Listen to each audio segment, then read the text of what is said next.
आप सबका बहुत बहुत स्वागत है हमारे यूट्यूब चैनल T20 मैथमेटिक्स में।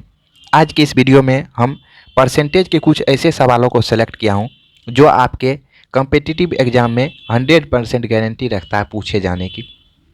आप अपने स्क्रीन पे देख पा रहे होंगे कि इस टाइप के सवाल आपके कम्पिटिटिव एग्जाम में अधिकतर बार पूछे जाते हैं। और अगर आप किसी भी कम्पिटिटिव एग्जाम की अगर तैयारी करते हैं और अगर आप सेट बनाते हैं, सेट प्रैक्टिस के दौरान आप देखते होंगे कि इस टाइप के क्वेश्चन आपके सेट में, चाहे वह किसी भी चीज़ का आप सेट प्रैक्टिस कर रहे हो, तो इस टाइप के क्वेश्चन उसमें ज़रूर सेलेक्ट किया हुआ रहता है। इससे ये साबित होता है कि ये काफ़ी इंपॉर्टेंट वैरायटी का क्वेश्चन है और कई बार इससे आपके कम्पिटिटिव एग्जाम में पूछे भी जाते हैं। ये जो आप क्वेश्चन देख रहे हैं, इसमें 2-3 टाइप के क्वेश्चन आपके कम्पिटिटिव एग्जाम में पूछे जाते हैं। और होता क्या है कि इस क्वेश्चन को बनाने के लिए 2-3 तरह के मेथड का प्रयोग किया जाता है।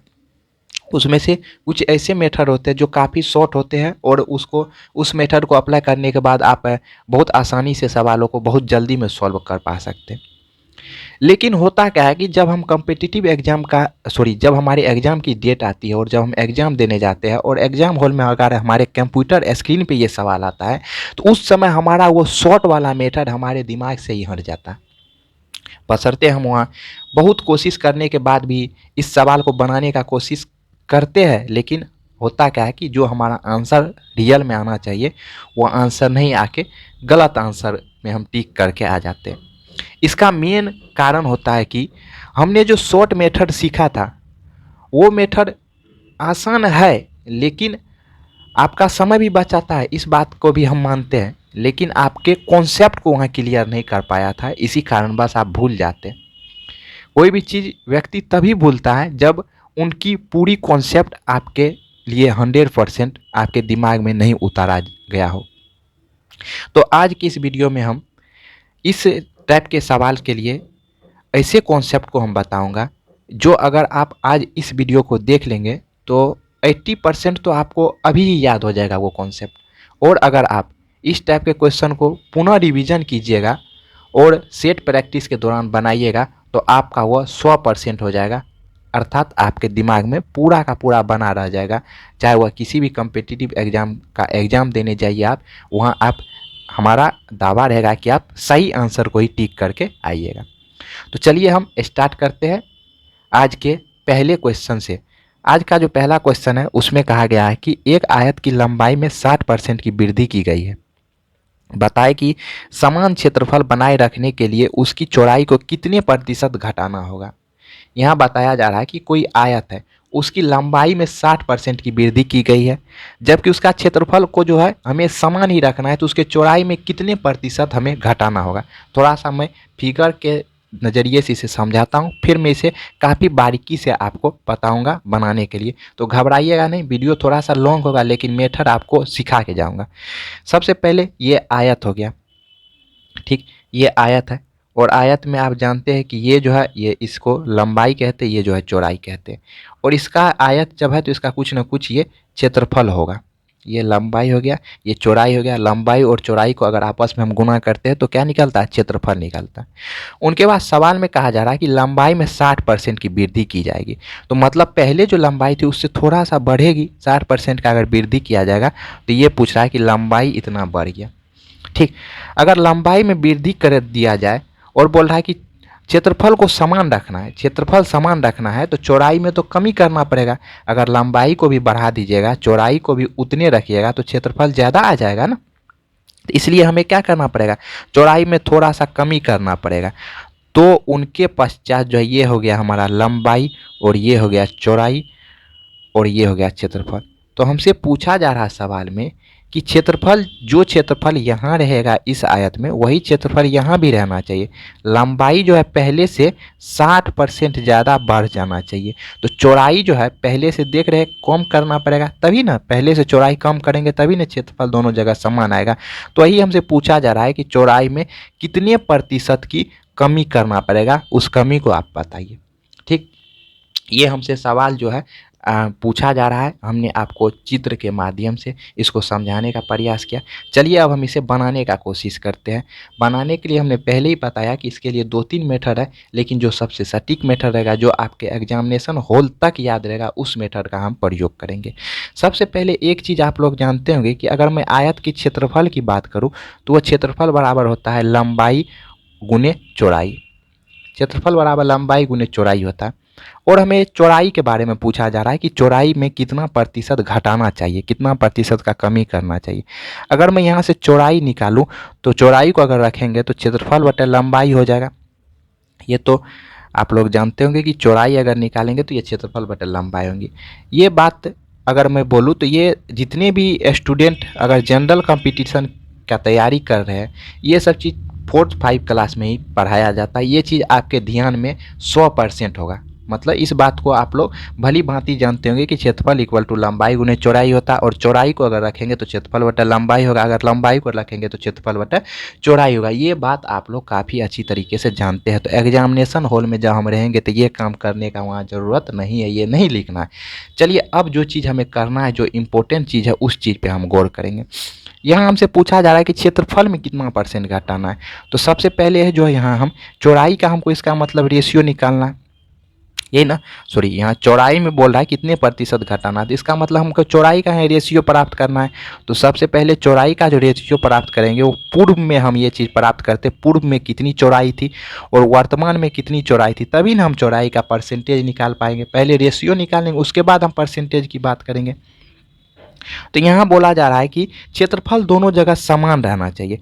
तो जो क्षेत्रफल पहले था वही क्षेत्रफल अभी भी रहेगा। यहाँ देखिए क्षेत्रफल दोनों जगह समान होना चाहिए, बल्कि लंबाई जो पहले था उससे 60% बढ़ के दूसरी बार लंबाई होना चाहिए। मतलब कि अभी जो है वर्तमान में लंबाई जो होगा वह पहले की लंबाई से 60% अधिक होना चाहिए।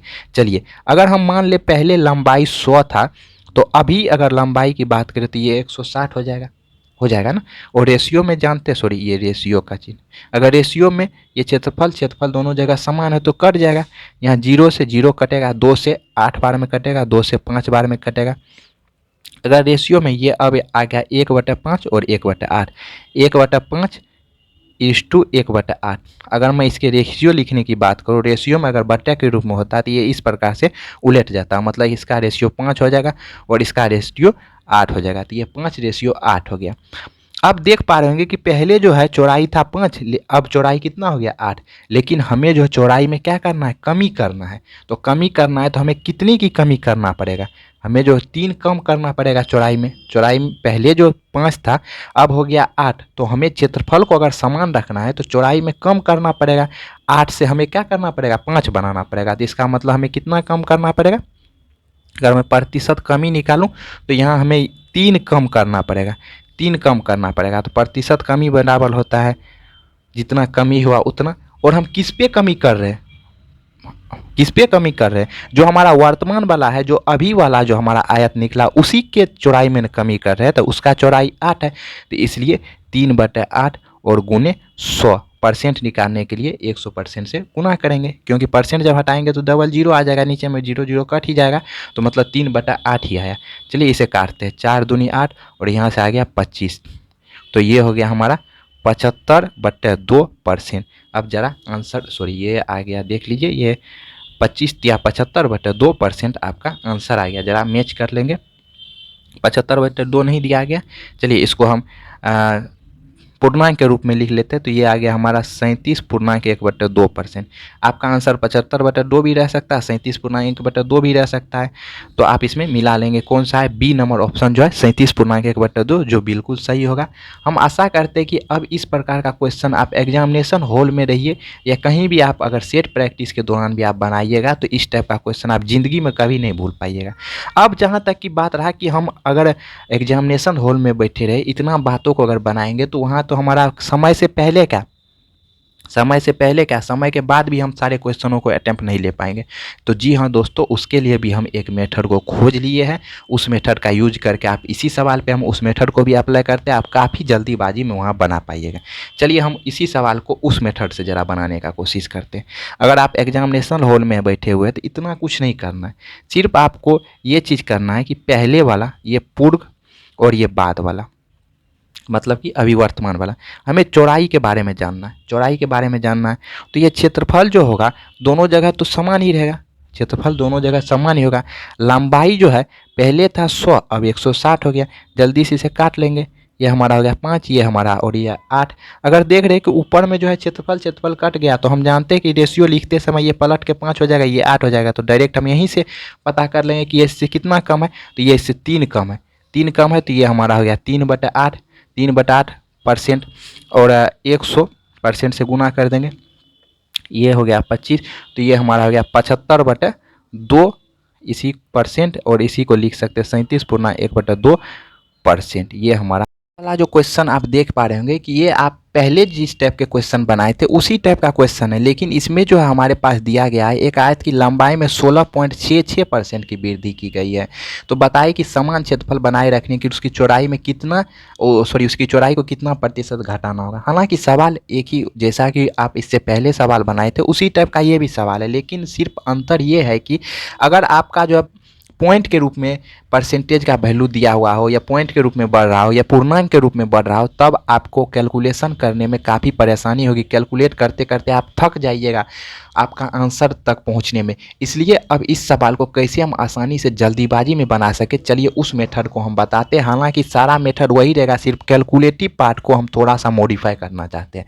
तो अगर मैं बात करूँ कि 0.3333% का मतलब इस प्रकार से 3 आते रहेगा, तो इसका मतलब होता है कि 1/3। अब जरा बताइए कि अगर 0.6666 की अगर मैं बात करूँ तो 3 का मतलब 3 का 2 गुना ना 6 होगा, तो ये 2/3 होगा, ये चीज़ ना। तो अब यहाँ लिखा गया आपका 16.66%, 16.66%, ये 16 हो जाएगा, और 0.66 का मतलब हो गया कितना, 2/3%। तो अर्थात 16.66% को हम इतना लिख सकते हैं ना, 16.2/3%। और अगर जानते होंगे, अगर आप लोग परसेंटेज के बारे में जानते हो तो 16.2/3% को हम क्या लिख सकते हैं, 1/6 लिख सकते हैं। चलिए हम आपको दिखाई देते हैं। अगर मैं इसको बोलूँ तो 16×48 और 2 50/3 हो गया, और परसेंट को हटाएंगे तो नीचे में क्या आ जाएगा, 100 आ जाएगा, है ना 100। अगर परसेंटेज को हटाएंगे तो 1/100 आ जाएगा, 50 से काटेंगे तो 2 बार में। अर्थात हम बोल सकते हैं कि ये 16.2/3 लिखूँ या चाहे 1/6 लिखूँ, बात बराबर है। अब बोला जा रहा है कि एक आयत की लंबाई में 16.66% की वृद्धि की गई है। अगर मैं इसी को बोल दूँ कि 1/6 की वृद्धि की गई है, तो बात दोनों इक्वल ही है, बराबर ही है।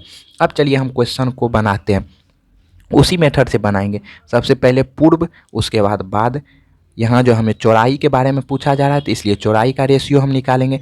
तो क्षेत्रफल तो दोनों जगह भैया समान रखना है, तो इस जगह भी क्षेत्रफल और उस जगह भी क्षेत्रफल, दोनों जगह समान रखना है। अब यहाँ हमें लंबाई जो लेना है, तो यहाँ बोला जा रहा है कि लंबाई में 1/6 की वृद्धि हो रही है। मतलब पहले लंबाई था कितना, 6, पहले लंबाई था 6, उसके बाद जो है पहले वाला लंबाई था 6, तो 6 लिख दिए, और उसके बाद लंबाई में 1 की वृद्धि हो गई, तो अब 6 से बन के हो गया ये कितना, 7 हो गया ना। यहाँ देखिए, ये नीचे जो रहता है ये पूर्व वाला को दर्शाता है, और ऊपर वाला जो है वृद्धि को दर्शाता है। तो ये जो हमारा हो गया पहले लंबाई था 6, अब जो है कह रहा है कितने की वृद्धि हो रहा है, 1 की वृद्धि हो रहा है, तो इसलिए 1 वृद्धि कर देंगे तो ये हो जाएगा कितना, 7। तो मतलब पहले था लंबाई 6, अब हो गया कितना, 7 हो गया। क्षेत्रफल से क्षेत्रफल कट गया, अब तो आगे कैलकुलेट ही नहीं करना। अब हमें ये चीज़ पता करना है कि हमें जो है क्या है, चौड़ाई में कितने प्रतिशत की कमी करना पड़ेगा। तो यहाँ कितना कम करना पड़ रहा है, 1 कम करना पड़ेगा। तो प्रतिशत कमी इक्वल टू अगर हम निकालेंगे तो ये हमारा हो गया 1, इसमें करना है 1 कम, ये बाद वाला में ना, तो बाद वाला को नीचे रखेंगे, और परसेंटेज निकालने के लिए 100% से हम भाग देंगे। चूँकि हमारा जो क्वेश्चन जो दिया था ये पॉइंट में दिया था, इसलिए आंसर भी हम पॉइंट में बनाएंगे। तो चलिए 7 से अगर भाग देंगे तो 7 1 7, 7 चौके 28, 7 दूनी 14, 7 अठे 56, हालांकि 4 बचा। चलिए यहीं तक रुक जाते हैं। तो ये हमारा 14.28% ये हमारा आंसर आया, जो कि आप मैच कर पा रहे होंगे। बी नंबर में आपसे दिया हुआ 14.28% आंसर, जो कि बिल्कुल सही है, सटीक है। अब इस टाइप के ढेर सारे क्वेश्चन आपको बनने लगेंगे, इस टाइप के बहुत सारे क्वेश्चन पूछे जाते हैं। चलिए हम जो है इस टाइप के एक क्वेश्चन की ओर हम बात करते हैं, उनके बाद जो है हम नेक्स्ट क्वेश्चन की ओर, नेक्स्ट टाइप की ओर बढ़ेंगे। चलिए अगला जो सवाल है, हालांकि ये आप लोग बना लीजिएगा, लेकिन मैं फिर भी इसमें थोड़ा सा हिंट करके आपको जल्दीबाजी में बताता हूँ। यहाँ बोला जा रहा है कि यदि किसी उपभोक्ता के वस्तु के मूल्य में 50% की वृद्धि की जाए तो इसके खपत में खपत में कितने भाग, खपत के कितने भाग कमी की जाए ताकि इसकी खपत पर होने वाला प्रतिशत वह जितना ही रहे। मतलब कि यहाँ सिर्फ हमसे भाग पूछा जा रहा है, कितना भाग, ना कि परसेंटेज नहीं पूछा जा रहा। चलिए एक चीज़ आप लोग जानते होंगे कि एक चीज़ अगर आप लोग जानते होंगे, अगर मैं खर्च की बात करूँ, अगर खर्च की बात करूँ, किसी भी चीज़ के खर्च के ऊपर बात करूँ, तो ये मूल और जिसका उसका कुल मूल और ये खपत के बराबर होगा। मतलब कि अगर मैं बोलूँ कि आप जो है चीनी का मूल 40 रुपये केजी है और आप जो है 2 केजी प्रति माह खर्च करते, सॉरी 2 केजी प्रति माह आप चीनी लाते हैं, तो इसका मतलब 80 रुपया प्रति माह आप खर्च करते हैं चीनी के ऊपर।